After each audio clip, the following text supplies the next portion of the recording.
Assalamualaikum warahmatullahi wabarakatuh. Selamat datang di Kartika Podcast TNI Angkatan Darat. Hari ini kita akan membahas sesuatu yang sangat dekat dengan kehidupan sehari-hari, yaitu memori atau daya ingat. Pernah nggak sih kita merasa ingin mengambil sesuatu ke dapur, tapi pada saat sampai dapur justru kita lupa mau ngambil apa? Atau saat kita menaruh kunci, beberapa menit kemudian kita juga sudah lupa kuncinya ada di mana. Tenang, Anda tidak sendirian, karena kita akan membahas tuntas tema kita pada hari ini, yaitu menjaga memori dari ancaman degeneratif bersama narasumber kita, pakar saraf, Letkol CKM Dr. Andri Gunawan, SPN FNR. Halo dokter, apa kabarnya dokter? Selamat siang. Terima kasih, alhamdulillah baik. Siap dok. Terima kasih telah meluangkan waktunya untuk hadir di Kartika Podcast ya dok. Ya. Siap. Dengan senang hati kita berbagi. Siap dok. Nah dok, izin, sebenarnya apa sih dok yang terjadi dari dalam otak saat kita memorinya itu mulai menurun dok? Apakah memang karena faktor usia atau ada faktor lain dok? Iya, iya. Jadi kalau kita bicara memori, kita bicara penyimpanan, ya. Penyimpanan di dalam otak, di mana fungsi memori itu terintegrasi dengan fungsi di otak sebagai eksekutifnya, gitu ya. Yeah. Nah, memori ada yang sifatnya gangguan memori, dalam hal ini ada yang sifatnya reversible, artinya bisa kembali, atau yang sifatnya irreversible. Nah, yang tidak bisa kembali itu banyak irreversible ke arahnya gangguan degeneratif. Yeah. Ya, gangguan degeneratif penuaan dari sel saraf atau sel tubuh, yang kalau berlanjut proses degeneratif ini akan menyebabkan kematian sel. Nah, sekarang bagaimana caranya proses degeneratif ini kita tidak berlanjut, kan gitu. Semakin proses degeneratif berlanjut, otomatis gangguan-gangguan dari memori dan fungsi-fungsi di otak juga akan pasti berdampak. Gitu. Nah dok, kalau tahu penyebabnya seperti itu ya dok, apa sih dan bagaimana kita melawannya itu dok? Dan juga apakah cukup hanya dengan main catur, contohnya seperti itu ya? Ya. Jadi main catur, main Tetris, ya, itu bagian dari brain gym, latihan otak. Tapi bukan berarti latihan otak itu tidak didukung oleh faktor-faktor lain. Contoh, kita berpikir secara global, holistik, bahwa peranan terhadap kesehatan itu ada beberapa faktor. Yang paling utama adalah pola hidup dalam hal ini. Ya, pola hidup ini ada 5 faktor dari 5 pola hidup ini yang berpengaruh. 1, pola makan, nutrisi, itu juga berpengaruh. Ya. Apa yang kita makan itulah yang dicerna, itulah yang kita dapat untuk kehidupan. Pola minum, dalam hal ini adalah air putih, ya. Kecukupan air dalam badan kita itu memiliki 60% dalam badan kita. Jadi bisa dibayangkan kalau kita kurang minum, kurang cairan, efeknya sangat banyak, terutama untuk kesehatan. Terus pola tidur. Nah, pola tidur itu bagian dari hal yang paling penting. Karena apa? Saat kita tidur, semua organ-organ kita beristirahat. Dan disitulah riset. Otak kita tuh diriset untuk kembali memulai nantinya saat pagi. Terus ada yang namanya pola pikir. Nah, ini untuk zaman sekarang pola pikir kadang-kadang tingkat stresnya tinggi ya. Nah, efek stres yang berkelanjutan, kronik, lama, itu bisa berpengaruh terhadap memori. Ya. Stres terus-menerus berpengaruh terhadap yang namanya fokus. Nah, otomatis berpengaruh terhadap memori. Nah, yang terakhir adalah pola gerak. Pola gerak ini adalah lebih identik dengan olahraga. Kita terbiasa dalam 1 minggu kita ada 2 kali pagi olahraga misalnya ya. Nah, dengan begitu terlatih, terbina. Dan secara tidak langsung dengan berolahraga itu meningkatkan yang namanya, kalau di neuroscience itu BDNF. BDNF itu mediator di otak yang untuk meningkatkan aktivitas. terhadap saraf. Ya, brain derived neurotrophic factor, nama BDNF. Ya, nah itu sangat vital. Orang yang habis berolahraga itu pola pikirnya berbeda sama orang yang jarang olahraga. Siap, Dok. Ya. Tapi kan biasanya kalau seperti yang dokter Ya. sampaikan tadi itu kan kayak overthinking gitu ya, Dok, Ya, sebenarnya. ya. Overthinking, tapi overthinking kan biasanya berasal dari trauma masa lalu ya kan, Dok? Ya, bisa. Itu bisa didapat. Kalau kita ada puzzle nih, ya, kita menyusun sebuah puzzle, ada puzzle yang tidak tersusun dengan rapi, atau mungkin ada yang hilang, otomatis tidak terbentuklah sebuah gambar. Nah, puzzle yang hilang ini bagaimana caranya kita untuk menutupnya, supaya terbuat menjadi sebuah gambar yang terlihat indah. Nah, itu cara pengemasannya saja. Nah, pengemasannya baik, dia akan tertutup dengan baik. Tapi kalau puzzle-nya dia terus tidak mau menutupnya, ya tidak akan pernah terbentuk gambar. Kalau itu perungkapan yang paling gampang kita cerna seperti itu. Dan memori masa lalu itu pegang hal peranan yang penting, karena itu adanya di paling dalam. Kalau kita nyusun buku itu ada di paling dalam. Nah, jadi kalau kita mau mencarinya pun butuh waktu kan. Nah, seperti itulah. Apalagi kalau hal-hal itu berkesan, itu akan teringat terus tuh. Nah, ini solusinya apa nih, Dok? Aktivitas yang harus dilakukan ini, Dok, biar bisa tersusun dengan rapi kembali, atau biasanya aktivitas? Ya, kalau dari saya sih yang paling utama pola hidup sehat itu pasti. Ya. Yang kedua, kenali gejala faktor resiko, karena setiap orang punya faktor resiko yang berbeda-beda. Ada yang riwayat darah tinggi, ada yang riwayat diabetes, ada yang riwayat mungkin dari turunannya ada kekentalan darah, ya, metabolismenya nggak bagus, tiroid dan segala macam. Nah, semua faktor-faktor resiko itu semuanya bisa dimodifikasi dengan deteksi dan pengobatan. Nah, ada hal-hal yang tidak bisa dimodifikasi. Usia, kita tidak bisa modifikasi. Jenis kelamin, kita tidak bisa modifikasi. Tapi kalau faktor risiko yang lain itu semua, itu bisa kita modifikasi dengan pengobatan. Artinya, kita memperkecil resiko untuk terjadinya proses yang lanjut gitu loh. Ya. Itu yang paling utama kalau bagi saya. Tapi kan kadang di masyarakat umum ini menganggap lupa itu biasa, Dok. Apa ini? Apakah ini normal atau kapan perlu diwaspadai ini, Dok? Ketika lupa ini terus-terusan, misalnya lupa gitu. Ya, kalau orang bilang lupa itu normatif, ada betulnya, ada tidaknya. Kalau menurut saya, orang selalu berpikir lupa identik dengan usia. Padahal tidak. Usia itu hanya angka. Kalau orang bilang usia adalah angka, tapi proses berpikir dalam hal ini adalah memori harus tetap baik, berapapun usianya. Nah, kapan kita harus aware, kan gitu? Kita aware kalau gangguan itu sudah mengganggu aktivitas. Hal sepele seperti yang tadi dibilang. Kita biasa menaruh kunci motor di atas meja, ya kan? Tapi tiba-tiba besoknya dia lupa kemana kunci motornya. Berarti kan ada sesuatu yang berubah. Nah, nanti istrinya atau pasangannya yang carikan, ini loh, gitu kan? Padahal dia sendiri yang naruh. Itu udah awal-awal mungkin dianggap biasalah. Tapi lama-kelamaan kalau itu terus-menerus dan bukan cuma satu hal, kita udah harus aware. Jangan ragu, periksakan ke dokter, ya. Siap, Dok. Nah, itu sudah mengganggu soalnya lama-kelamaan. Siap, Dok. Ya. Seperti kayak kurang fokus begitu ya, Dok, jadinya. Ya, nanti dari situ kita akan pilah, kita identifikasi ini masalahnya di mana. Karena fungsi eksekutif otak itu banyak. Mulai dari memori pun, recent memory, immediate memory, atau yang long term memory.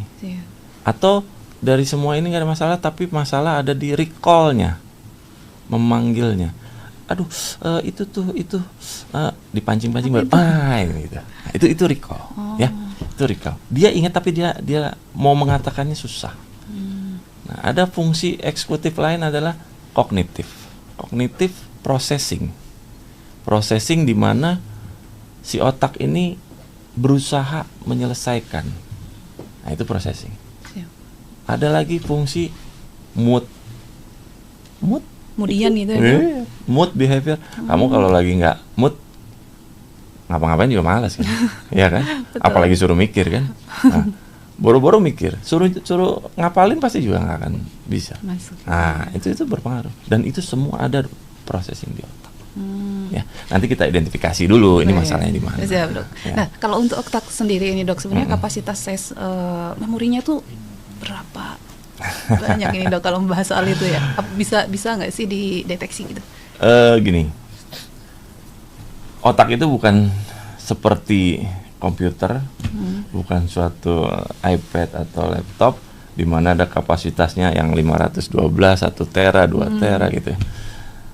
Tuhan sudah menciptakan sedemikian sangat sempurna dan itu tidak berbatas. Prinsip otak itu adalah learning. Learning dengan belajar. Apa yang dia pelajari, itulah yang masuk. Nah, apa yang membuat dia berkesan, itu yang lebih diingat. Nah, learning inilah yang paling penting dalam menjalani proses. Makanya kenapa orang tua kita dari dulu selalu bilang, biasakan yang baik. Dengan membiasakan yang baik, otak kita belajar untuk menjadi baik. Tapi kalau tidak membiasakan yang baik, artinya dengan hal-hal yang buruk, otak itu terbiasa merekam sesuatu yang buruk. Nah, itu menjadi faktor nantinya ke depan dalam processing. Nah, kapasitas tidak berbatas. Kalau tanya berapa kapasitasnya, Dok? Enggak. Tidak berbatas. Ada seorang anak kecil yang dia menurut kapasitas kita, menurut sepengetahuan kita, belum waktunya dia mengenal itu. Tapi proses itu sudah berjalan dan dia sudah bisa mengenal banyak hal yang tidak sesuai dengan usianya. Ya tak? Iya benar. Nah, kalau secara logika manusia nggak bisa. Tapi itulah proses otak dia. Ya. Artinya tidak berbatas. Makanya ada istilah masa emas anak 5 tahun itu ya, Dok, ya. Betul. Disitulah masa kemasan kita isi dengan memori-memori yang baik. Ya, karena learning, otak itu bersifatnya learning. Sama di dunia neuroscience, di dunia kami di bidang saraf. Contoh pada pasien stroke. Dia lemah salah satu sisi bagian badannya.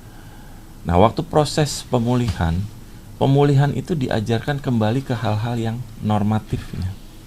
Dengan begitu otak merekam, oh proses berjalan seperti ini. Oh proses melangkah ada tahapannya seperti ini. Yeah. Nah, dengan diajarkan seperti itu, otak belajar kembali, merekam kembali, dan dia akan mengaktualisasinya dengan seperti itu kembali gitu. Ya, baik, Dok.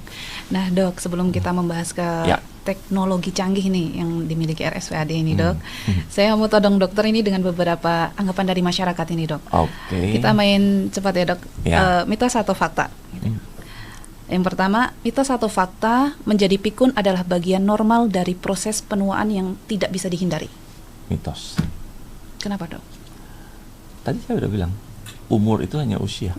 Ya, mungkin kalau usia bertambah, perlambatan proses berpikir itu bisa. Tapi tidak berpengaruh terhadap memori.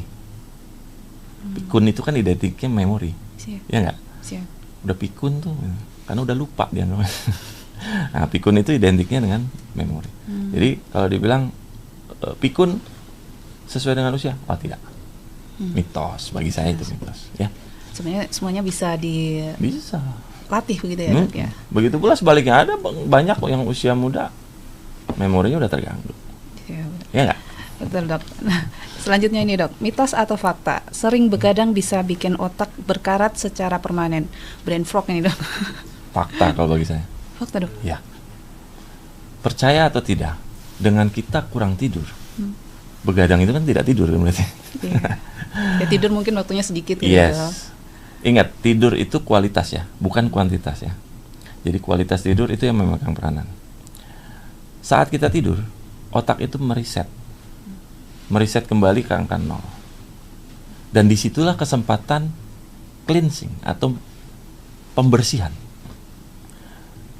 Kalau orang yang kurang tidur, terjadi penumpukan yang namanya protein yang beracun, namanya amyloid beta. Nah, penumpukan dari amyloid beta ini, efeknya adalah terjadinya proses degeneratif yang lebih cepat.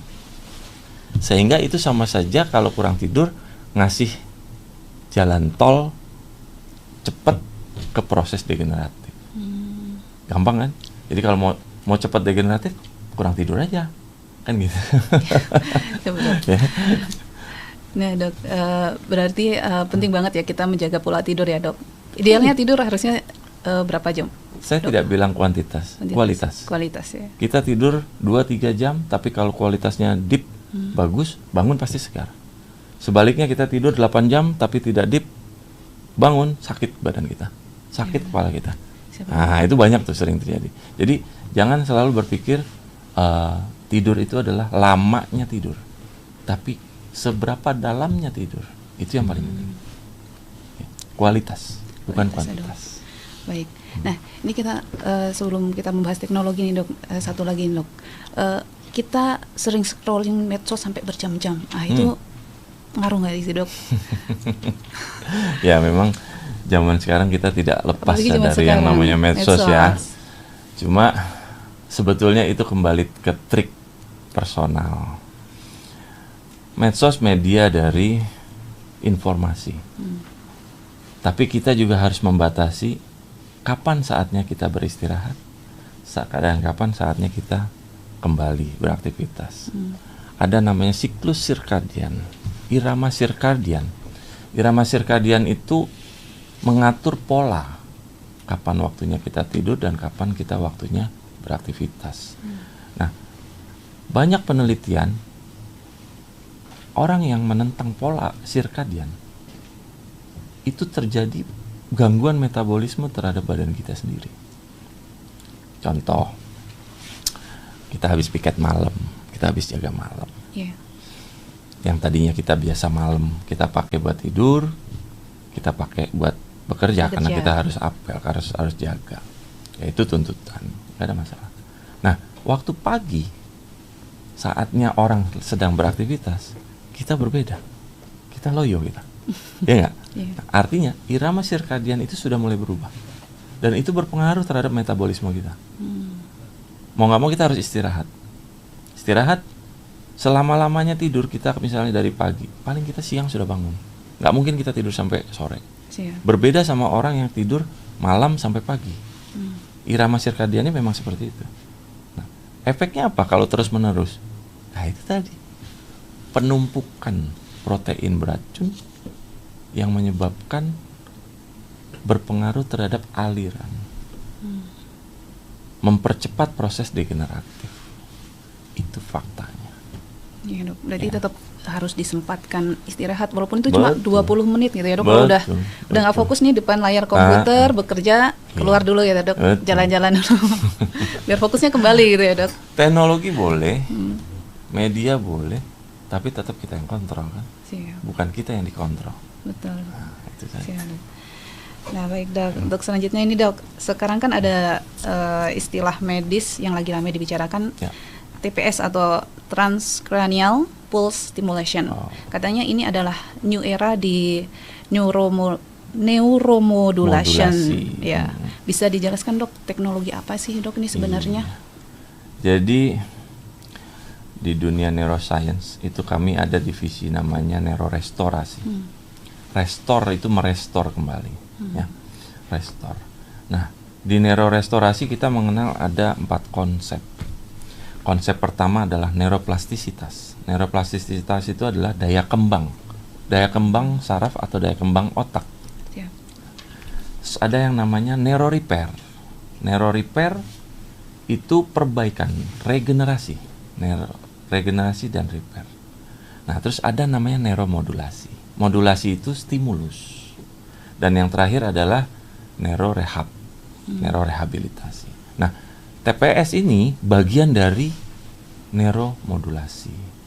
Jadi dari yang neuromodulasi atau stimulus dari yang paling simple, ringan, ada namanya TDCS, Transcranial Direct Stimulation, itu yang sifatnya korporal, ditempel di kulit kepala dengan electrical, rendah, continue, yang tujuannya adalah memodulasi atau menstimulus area tertentu di otak untuk mendapatkan aktivitas atau kinerja yang optimal.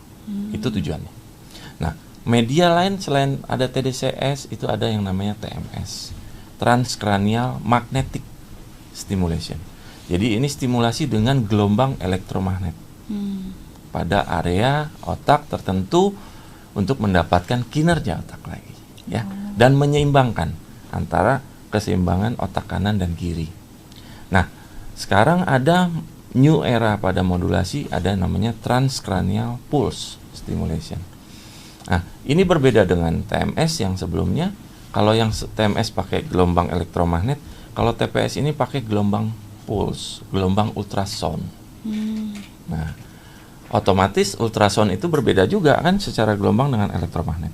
Siap. Jadi ini bagian dari pengembangan dan berkelanjutan dari bidang neuromodulasi, di mana perkembangan ini diklaim TPS ini memiliki kemampuan atau kedalaman stimulasi itu sampai 8 cm. Sementara TMS itu hanya sekitar 3 cm. Gitu. Dan TPS kita dilengkapi dengan navigasi. Jadi artinya si stimulus ini akan lebih presisi ke area-area tertentu yang mau kita stimulasi. Gitu ya. Dan dengan menggunakan gelombang ultrasound itu bisa dipastikan si pasien hampir tidak merasakan apapun. Beda sama gelombang elektromagnet yang waktu distimulus dia berasa tuh seperti kayak di tok tok tok gitu ya. Bukan kayak semutan, Dok. Semutan itu justru pada TMS. TMS. Kalau pada TPS itu tidak berasa dia. Kecuali kalau waktu pas menyentuh bagian-bagian tertentu di area tulang kepala itu ada sedikit berasa. Tapi kalau untuk komponen otaknya sendiri distimulasi dia nggak berasa. Gitu. Jadi ada kepentingan di situ dan ada navigasi jadi lebih presisi. Ya, Dok. Nah, menarik ini, Dok. Tapi apakah TPS ini aman, Dok? Dan sejauh ini, Dok, biasanya butuh berapa lama nih pasien untuk merasakan efeknya setelah terapi itu, gitu, Dok? Kalau ditanya aman, sangat aman. Karena tidak banyak kontraindikasi pada penggunaan TPS. Berbeda dengan alat TMS contohnya. Kalau TMS kayak pasien dengan menggunakan alat pacu jantung, kita tidak sarankan. Tapi kalau TPS nggak ada masalah. Dan aman kenapa? Karena tanpa persiapan khusus. Dan ini non-operatif ya. Jadi non-operatif atau non-invasif dari neuromodulasi. Nah, berapa lama? Sekitar durasi 30-45 menit dilakukan stimulasi pada area tertentu, tergantung tingkat permasalahan dari gangguan memorinya, gangguan kognitifnya. Jadi awal itu kan kita ada parameter namanya neurobehavior. Parameter dari neurobehavior itu kita bisa melihat masalahnya di mana. Nah, dari masalah itu baru kita tentukan program apa yang mau kita pakai, area mana yang kita mau stimulasi. Nah, dari stimulasi itu kita dapatkan hasil, kan gitu. TPS kita lakukan dalam fase awal itu 6 kali, selesai dalam 2 minggu. Jadi 1 minggu itu 3 kali. Nah, nanti di minggu keduanya 3 kali lagi. Nah, setelah dilakukan TPS selama 6 kali, 6 sesi itu, kita akan evaluasi kembali yang namanya pemeriksaan neurobehavior. Nah, dari pemeriksaan pre dan post tindakan itu parameter banyak sekali perubahan. Dari studi yang sudah ada, mulai dari gejala yang paling ringan sampai yang paling berat pada demensia atau Alzheimer, itu ada parameter perubahan tingkat kemandirian yang cukup baik. Ya, dalam hal ini activity daily living juga membaik, dan dari parameter fungsi kognitif atau fungsi lain di otak executive functionnya itu ada perbaikan. Siap, Dok. Nah, sejauh ini, Dok, selama dokter menangani ini gitu ya dok. Keluhan dari masyarakat rata-rata awal itu keluhannya apa ya dok? Yang paling banyak simple, satu, lupa. Lupa banyak apa nih lupa. dok? Karena saya juga kadang suka lupa dok. Ya itu Lupa tadi apa saya nih, Dok? bilang. Kalau gangguan lupa atau gangguan memori sudah mengganggu aktivitas, dia aware-nya dia akan memeriksakan diri. Tapi kan ini pemeriksaan yang sifatnya subjektif kan. Iya. Nah, pembuktiannya dari mana ini ada gangguan atau tidak? Nah, itulah pemeriksaan, namanya neurobehavior. Kita cek. Ada pemeriksaan neuroscience, dalam hal ini pemeriksaan motor, efek potensial.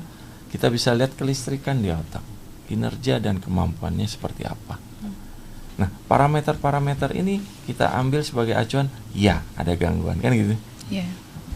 Nah, dari gangguan yang paling banyak, yang paling simpel adalah gangguan memori, recent memory, dimana itu namanya fase mild cognitive impairment. Jadi baru gangguan kognitif yang terjadi sehari-hari, tapi yang bersifat ringan, sedang, tapi sudah terganggu aktivitasnya. Nah, justru target kita masih di sini. Karena setelah mild kognitif, kita masuk fase namanya demensia. Itu Oh, lebih naik kalau lagi sudah dok, masuk fase demensia, orang itu sudah butuh caregiver. Dia sudah butuh bantuan orang penuh. Ya, kalau yang tadinya saya mana kunci, gitu kan? Iya. Dicariin, dibantu gitu kan. Yang lain saya masih mandiri. Kalau demensia, baru makan aja dia udah lupa. Kalau dia sudah makan, sudah mandi, belum, padahal baru selesai mandi. Anaknya, dia bilang, oh bukan, itu adik saya. Karena dia masih hidup di dunianya waktu anaknya masih kecil. Memori dia yang terekam seperti itu. Ya, yang recent memorinya yang baru-baru atau immediate-nya loss. Nah, kita mencegah supaya jangan masuk ke fase demensia. Di fase yang namanya mild kognitif, baru gangguan kognitif, kita sudah cut dulu nih. Nah, itu dengan cara-cara seperti itu.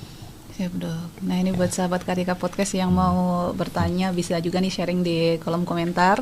Mumpung ada pakar sarafnya langsung nih dok. Terutama kita yang sering lupa. Saya yakin banyak masyarakat juga sering lupa seperti saya juga ya dok. Betul. Ya kadang lupa itu dianggapnya lumrah. Memang lumrah untuk sesuatu yang sifatnya reversible tadi saya bilang. Kalau yang sifatnya irreversible, oh jangan dianggap remeh. Ya. Dan apalagi udah mengganggu kan. Iya. Nah dok, kalau untuk multitasking sendiri ini dok, apakah itu juga bisa menurunkan ini degeneratif? Justru itu complicated atau fungsi integrasi dari otak yang paling hebat. Multitasking, kalau orang itu mampu dengan multitasking, berarti otaknya bekerja secara optimal. Ya. Tinggal bagaimana dia memfokuskan multitasking tadi. A, B, C, dia bekerja dalam 3 periode ini. Dia bisa membaginya dan dia bisa fokus terhadap tiga-tiganya itu. Itu the real kognitif. Ya. Jadi jangan berpikir bahwa ini multitasking sesuatu yang tidak baik. Oh enggak. Justru itu tingkat kesempurnaan dari otak kalau bagi saya. Nah ini biasanya emak-emak ini dok, multitasking nih dok, sambil nyapu, nyuapin anak dan segala macam. Berarti bisa disebut multitasking nggak nih dok? Iya, itu bagus sekali. Cuma yang paling penting adalah multitasking seperti itu tetap yang namanya fokus tadi ya. Bukan berarti mengerjakan sambil masak, sambil gendong anak, sambil nelpon kan gitu ya. Nanti masakannya jadinya kosong, anaknya pada udah turun, dia taunya masih gendong. Nah, itu kan udah bukan multitasking. Beda ya, Dok, ya. Tetap tapi dengan fokus ya. Iya, dengan fokus. Baik, Dok. Ya. Nah, Dok, ini pasti ditunggu penonton ini, Dok. Apakah TPS ini sudah ada di RSPAD, Dok? Sudah ya? Ya, alhamdulillah TPS ini saat ini teknologi yang baik ini ada di RSPAD. Dan saat ini satu-satunya di Indonesia. Satu-satunya di Indonesia. Satu-satunya di Indonesia. Karena untuk Asia pun juga itu ada cuma di Bangkok dan di Indonesia. Itu bisa dilihat di peta, kan setiap alat itu ada distributor dan produsennya ya. Nah, si produsennya sendiri dia sudah menaruh map untuk RSPAD sebagai yang di Indonesia pertama. Dan setelah di Indonesia itu adanya di Bangkok, untuk Asia ya. Jadi ya dengan bangga, dengan cukup baik lah ya. TPS ini kita sudah ada dan kita bisa aplikasikan. Sebetulnya dari tahun kemarin kita sudah berjalan dari sejak April 2025 itu kita sudah launching dan sampai sekarang. Dan kita masih proses ke depan juga mengikuti perkembangan dari si pasien, karena setiap kali tindakan ada parameter sebelum, setelah, dan kita akan ikuti selama 1 tahun. Artinya proses itu tetap berjalan dan nanti data-data yang ada akan kami kumpulkan, kami analitik kembali, akan kami kelompokkan lagi apa yang paling banyak dan apa yang paling bagus dalam hal ini ya penggunaannya, dan kami akan coba riliskan nanti. Mesti ada teknologi terbaru lagi begitu ya dok ya. Yang tentunya menunjang kesehatan kita di masa depan ya dok. Betul. Nah dok, kalau untuk TPS sendiri ini dok, sebenarnya apa keunggulan dari menjalani terapi TPS di sana gitu? Satu, kami RSPAD berkomitmen untuk peningkatan pelayanan kesehatan dalam hal ini secara optimal ya. Orang berobat akan ditangani oleh dokter-dokter yang ahli dan berkompeten di bidangnya, mulai dari pemeriksaan sampai tindakan ya. Semua itu bisa berjalan dengan kerjasama tim, dan kami bekerja dalam tim ya. Dan kami selalu utamakan yang namanya pelayanan optimal, itu yang menjadi landasan. Artinya kita optimalkan semuanya, kita integrasikan dengan bidang-bidang terkait yang sesuai dengan keahliannya. Nah, dengan begitu kita mendapatkan suatu hasil juga yang maksimal. Itu yang menurut saya lebih baik ya. Dan tentunya RSPAD pasti akan melakukan yang terbaik untuk pasien-pasiennya begitu ya dok? Harus, RSPAD harus maju selalu. Nah dok, sejauh ini dok, selama ini pasien yang terparah dok yang dokter temui itu tingkat apa dok, dan bagaimana? Yang cukup parah dan cukup mengharukan bagi saya. Kenapa dok? Ada seorang ibu dibawa sama anaknya laki-laki. Dia menganggap anaknya udah besar, sudah usia mau 50-an lah ya. Anaknya bawa, terus setiap kali dia bicara sama ibunya menganggap dia itu adiknya, tadi yang saya bilang. Jadi dia tidak tahu bahwa itu anaknya, dan dia selalu mengatakan di rumah itu masih ada anak kecil. Jadi kalau saya periksa pun, waktu saya wawancara, saya cek, itu sedikit-sedikit dia bertanya, dia bilang ke saya, dok jangan lama-lama ya, karena saya ninggalin anak saya di rumah. Saya bingung. Pertamanya awal saya nggak tahu, saya pikir apa iya gitu kan. Ibu ini usianya sekitar sudah 60 sekian lah, hampir 70. Terus saya cuma senyum saja. Saya bilang, Bu, ibu kan usianya sudah 60 sekian gitu. Emang anak ibu di rumah umur berapa? Anak saya masih kecil dok, masih umur 6-7 tahun. Ada berapa? Ada 2. Oh, kalau ibu anaknya umur 7 tahun, yang paling kecil misalnya umur 6 tahun, ibu sekarang usianya berapa? 66 tahun. Apa iya ibu melahirkan di usia 60 tahun? Ya kan gitu. Di satu sisi kasihan, tapi mengharukannya apa? Anaknya pun dia nggak kenal. Bayangkan, anaknya sendiri yang bawa dia ke situ, dia anggap bahwa itu adiknya. Karena yang di pikiran dia adalah anaknya itu adalah yang di rumah itu yang masih kecil tadi. Gitu. Nah, akhirnya kita evaluasi, kita lakukan treatment 6 kali awal, sudah ada perbaikan ke arah mood awalnya. Yang tadinya dia cenderung marah gitu ya, nggak betah, dia sudah mulai nurut. Dan dia menyadari bahwa dia sedang diterapi. Nah, dia di rumah sakit, dia tahu, tadinya dia nggak tahu ini di mana. Disorientasi. Waktu, tempat, itu dia disorientasi. Nah, berjalannya booster berikutnya, di bulan berikutnya, itu di bulan, ya kurang lebih di bulan ke-5 sama ke-6. Itu kan kita lakukan evaluasi lagi di bulan ke-6. Itu cukup bagus, dan yang mengharukan itu adalah dia sudah tahu kalau itu anaknya. Nah, itu kan ya gimana ya, kita kan juga punya orang tua kan. Betul. Kalau orang tua kita nganggap kita bukan nganggap lah, melihat kita bukan anaknya, itu kan rasanya sedih ya. Nah, saat dia sudah tahu oh ini anaknya, itu kan kayaknya bagaimana coba? Anaknya pun happy-nya seperti apa? Ya kan? Itu bagi saya yang berkesan dan mengharukan bagi saya ya. Karena hubungan antara orang tua dan anak yang itu sudah bertahun-tahun saja dia bisa lost. Bayangkan, apalagi yang baru terjadi.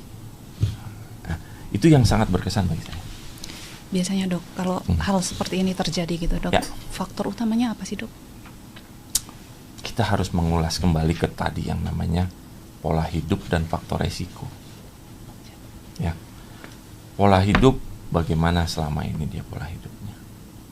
Faktor resiko yang paling banyak mengganggu, yang paling banyak penyebab itu adalah gula, diabetes. Karena orang dengan diabetes, sirkulasi aliran darah nggak ada yang benar. Ya, kita membedakannya adalah ini air putih tanpa gula, ini air putih saya kasih gula, saya kocok. Kalau kita bandingkan sama-sama putih, tapi kalau kita cek berat jenisnya berbeda. Otomatis air putih yang ada gula tadi akan lebih kental. Artinya jalannya sirkulasi akan lebih lambat pada orang yang tanpa gula. Orang dengan diabetes, proses degeneratif terjadi lebih awal dibanding orang yang normal. Nah, ini hal-hal begini menjadi peranan yang sangat-sangat berpengaruh terhadap proses degeneratif yang lebih awal. Nah, ini yang harus kita aware kan. Jadi saya selalu sarankan faktor resiko obati sedini mungkin. Jangan membiarkan faktor resiko itu terus berlarut, yang artinya akan membuat proses degeneratif ini akan lebih berjalan lebih cepat. Ya. Nah, kalau pola hidup kita yang sendiri yang aware kan. Yang aware. Ya. Siap dok. Nah dok, kan banyak juga tersedia di pasaran itu obat-obatan yang katanya ya dok bisa menambah daya ingat nih, jadi lebih pintar atau lebih cerdas atau bagaimana dok? Ini gimana dok menurut pandangan dokter? Sah-sah aja sih menurut saya. Sah artinya gini, sesuatu yang baik kita boleh mengadopsinya. Prinsip dari makanan, obat atau apapun, semua itu adalah untuk menghambat degeneratif. Itu intinya. Menghambat degeneratif salah satunya dengan antioksidan. Nah, sekarang kan banyak sekali obat-obatan atau makanan-makanan yang tinggi oksidan, antioksidannya tinggi.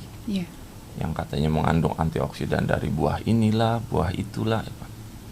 Bagi saya itu sah-sah saja dan itu boleh. Tapi ada tapi. Jangan berlebihan. Idealnya ini dong. Idealnya gini lah. Hal yang paling simpel saja. Kita haus, kita butuh air. Di depan kita ada banyak sekali air. Air putih, air teh, kopi, susu, semuanya yang sifatnya semua bisa diminum. Mana duluan yang mau kita minum? Kan gitu kan? Iya. Nah, sama. Obat pun juga begitu. Makanan pun juga seperti itu. Skala prioritas mana yang lebih kita butuhkan? Antioksidan, semua antioksidan. Antioksidan apa yang kita butuhkan? Untuk otak contohnya. Nah, antioksidan yang mengandung tinggi akan yang namanya BDNF tadi. memacu BDNF, brain derivative untuk mediator aktivasi otak. Itu oke, boleh. Tapi ada resikonya nggak sih dok ke ginjal gitu dok? Karena kan ini obat gitu bro. Boleh. Sebetulnya gini saja Mbak Mimo. Mbak Mimo nggak minum obat, saya minum obat. Tapi air putih saya bagus, Mbak Mimo minumnya kurang. Resikonya besaran mana? Saya pasti ya. Jadi obat itu adalah skala prioritas. Kalau orang tidak dikasih obat, orang itu tidak akan baik. Nah, mengatasinya adalah dengan cukup minum. Cukup minum ya. Kebutuhan cairan terpenuhi. Sehingga organ dalam hal ini ginjal tidak berat kerjanya. Karena fungsi ginjal salah satunya adalah membersihkan ya. Proses filtrasi atau pembersihan dari racun-racun yang ada di dalam badan dibuang lewat urin. Nah, otomatis akan berpengaruh. Semuanya akan berpengaruh terhadap ginjal. Nah, tapi dengan cukup minum, dengan kebutuhan cairan terpenuhi, kerja ginjal nggak berat. Ya. Ya. Siap. Intinya kebutuhan minum tercukupi begitu ya dok? Betul. Siap. Betul, ya. Nah dok, kalau ini misalnya sahabat Kartika Podcast ada yang mau membawa kerabatnya atau orang tuanya untuk terapi TPS ini dok di RSPAD dok, apakah yang perlu dipersiapkan ini apa saja dok? Ataukah perlu puasa atau bagaimana dok? Jadi TPS itu non-invasif. Jadi bukan suatu tindakan yang operasi. Itu bisa dilakukan dalam rawat jalan dan tidak memerlukan persiapan khusus. Cukup datang ke RSPAD. Dalam hal ini kami ada di instalasi Cerebrovascular Center. Karena itu semua kami pusatkan di sana. Boleh registrasi, boleh datang langsung. Nanti kami akan lakukan screening. Screening pemeriksaan-pemeriksaan yang dibutuhkan sesuai dengan indikasi. Nah, dari situ kami akan tentukan kapan kita bisa mulai tindakan TPS tadi. Dan itu bisa dikerjakan rawat jalan dan bisa tanpa persiapan. Gitu. Jadi bisa langsung ya dok? Bisa langsung.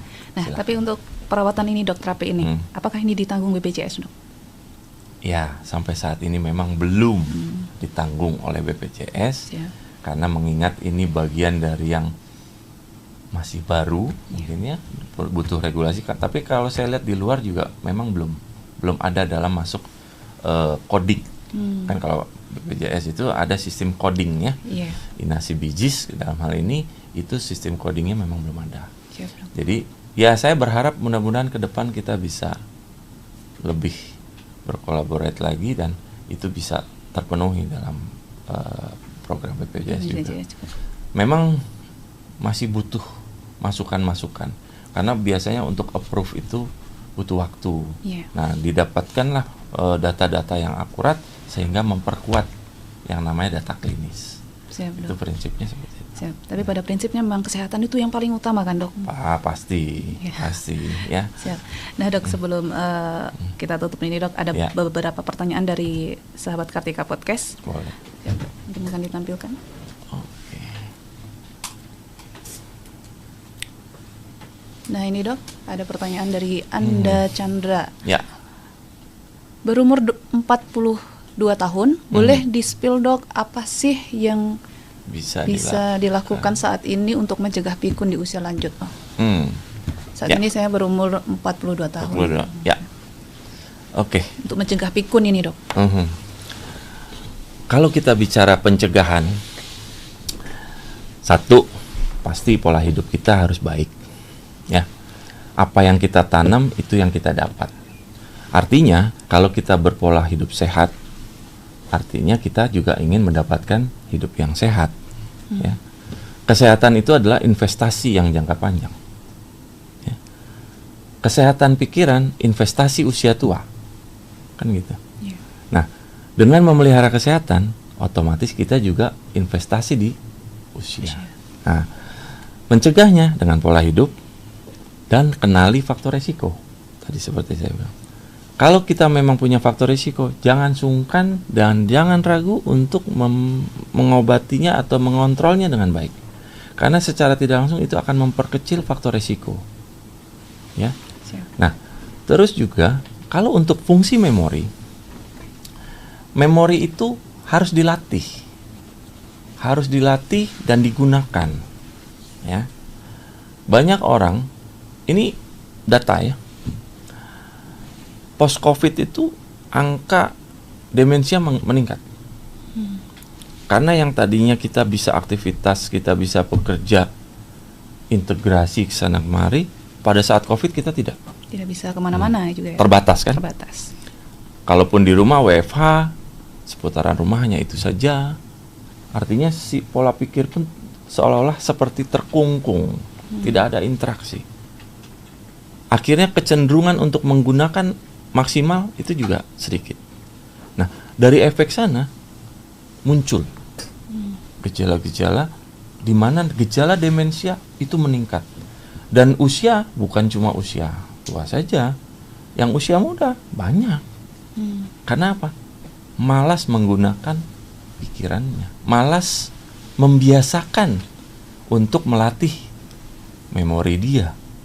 Nah, jadi selain dari faktor resiko, berpola hidup sehat, ya hendaknya kita juga menstimulasi atau menggunakan manajemen dari memori kita dengan baik. Itu saran saya. Siap dok. Ya. Baik dok. Insya Allah nanti diterapin dok. Jadi Harus. mencegah itu lebih baik daripada mengobati begitu ya. Betul, dok, ya? betul. Siap dok. Nah, izin dok. Lanjut pertanyaan selanjutnya dok ini dari Fatur Jingga. Izin bertanya Ya. dokter, banyak orang takut pada Alzheimer, tapi sedikit yang mengubah pola makan. Menurut dokter, apa musuh tersembunyi dalam diri kita yang paling merusak memori? Musuh tersembunyi nih dok. Ngeri ya. Ya. Jadi pola makan atau nutrisi tidak ada yang jahat dari makanan bagi saya ya. Iya. Yang jahat itu adalah tidak mengatur pola dengan baik. Makan berlebihan, ya kan? Tidak ada makanan yang jahat.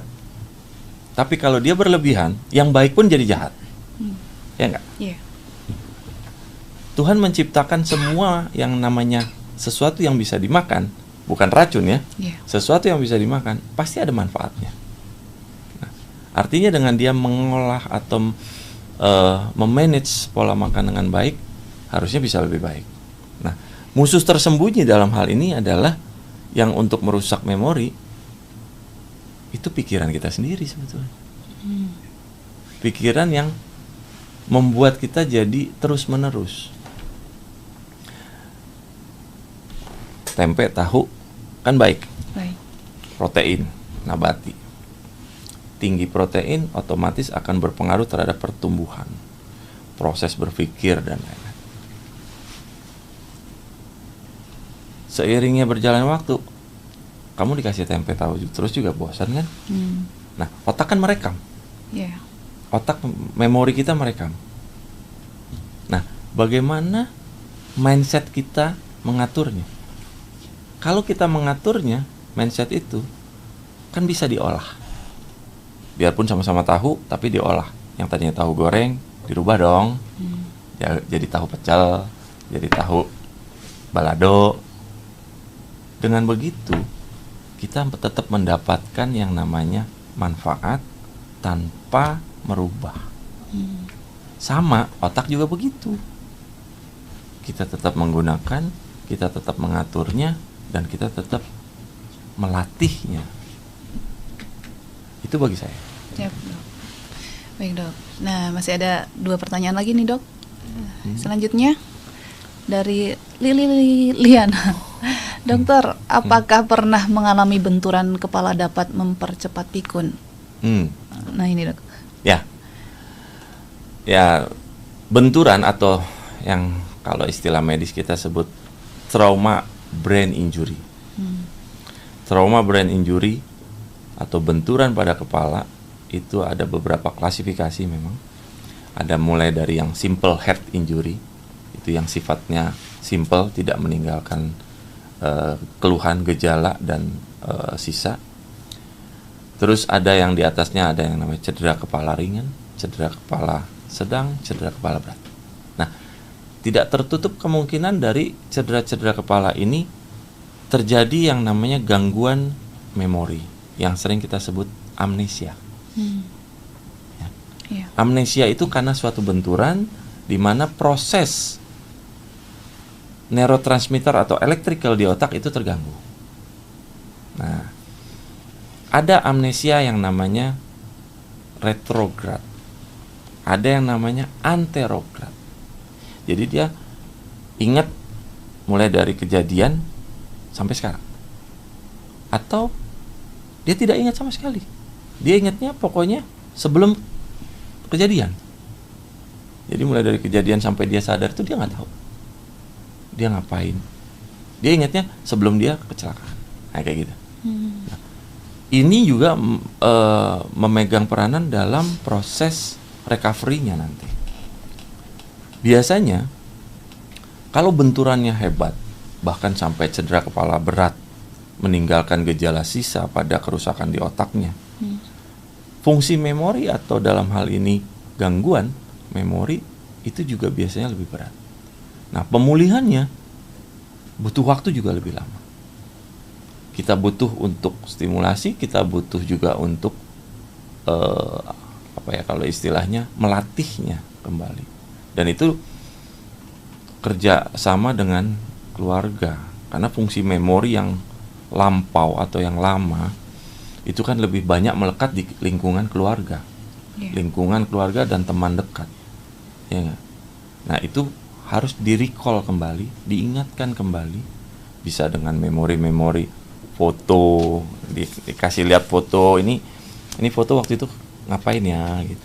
Nah, dengan begitu dia melatih memori, dia akan berusaha mencari melihat foto ini di kapan, tahun berapa, dia ngapain, gitu. Itu melatih. Ya.